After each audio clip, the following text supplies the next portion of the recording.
É comum que beneficiários de planos de saúde recebam recusas das suas operadoras dizendo que o tratamento não está em acordo com a DUT da ANS. E, no final de contas, o que é a DUT da ANS? Olha, eu vou explicar para vocês isso. Eu sou Elton Fernandes, eu sou advogado especialista em plano de saúde, sou autor de livro jurídico, professor de pós-graduação, lido com isso há 20 anos e atendo consumidores que são aí lesados por planos de saúde ao longo dos anos. E eu vou explicar um pouquinho para vocês o que é a DUT.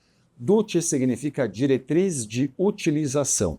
O que é uma diretriz de utilização? Basicamente é o seguinte: a ANS estabelece algumas condições em alguns procedimentos para que um paciente possa obter esse tratamento. Então, o que ela tenta fazer?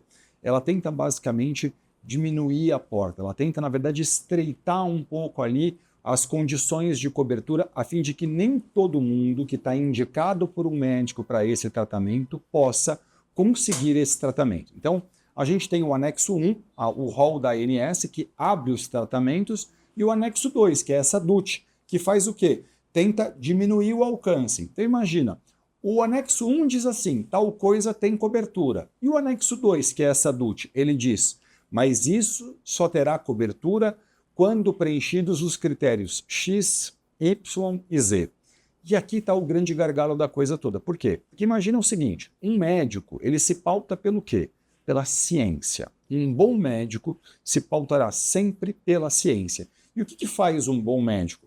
Olha para a ciência, verifica que o caso do paciente está em acordo com a ciência, que ele lê um estudo, que ele tem experiência técnica ou clínica para indicar aquele tratamento para aquele paciente, e ele vai lá e faz a prescrição. O que fazem as operadoras com tudo? As operadoras olham para a regra da ANS, na verdade hoje, sinceramente, elas nem olham mais. Hoje tudo isso tem inteligência artificial por trás e é quase automático isso.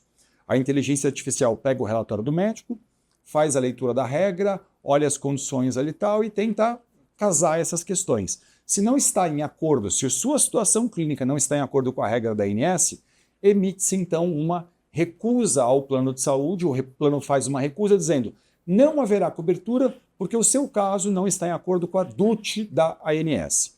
Elton, mas isso é lícito ou é ilícito? Isso pode ou não pode? Rapidamente é o seguinte, isso é ilegal pelos planos de saúde porque o critério que a lei estabeleceu é de que todos os tratamentos que estão em acordo com a ciência devem ter cobertura obrigatória por um plano de saúde e, portanto, a lei dos planos de saúde não estabeleceu como critério o rol da ANS ou a diretriz de utilização. Ele diz que todos os tratamentos cientificamente reconhecidos devem ter cobertura por um plano de saúde. Então veja o que acontece na prática. A operadora de plano de saúde segue a regra da ANS, ignora a ciência e começa a emitir recusas aos pacientes. E aí, o que acontece? Bom, o que acontece é que muita gente termina procurando um advogado especialista em plano de saúde para ir para a justiça. Mas esse muita gente, sabe quanto que é nesse universo de beneficiários? Eu vou te dar uma notícia que vai te chocar agora. O melhor dado que a gente tem, e essa é uma pesquisa que saiu num jornal, é de que 0,50%, para ser mais exato para você, 0,56% dos beneficiários em planos de saúde fizeram uma reclamação da sua operadora. Então, olha, vejam só, o número é ainda muito pequeno. E, claro, as operadoras de planos de saúde, muitas vezes, sabendo que pouquíssimas pessoas irão buscar o seu direito, terminam promovendo recusas abusivas com base numa diretriz de utilização que é ultrapassada, com base em regras da ANS que estão, em muitos casos, em desacordo com a ciência. Veja, quando eu falo em desacordo com a ciência, eu digo que é em desacordo com a ciência mesmo. A regra não está falando que o caso tem que estar em acordo com a bula ou em acordo, no final de contas, com a regra da ANS.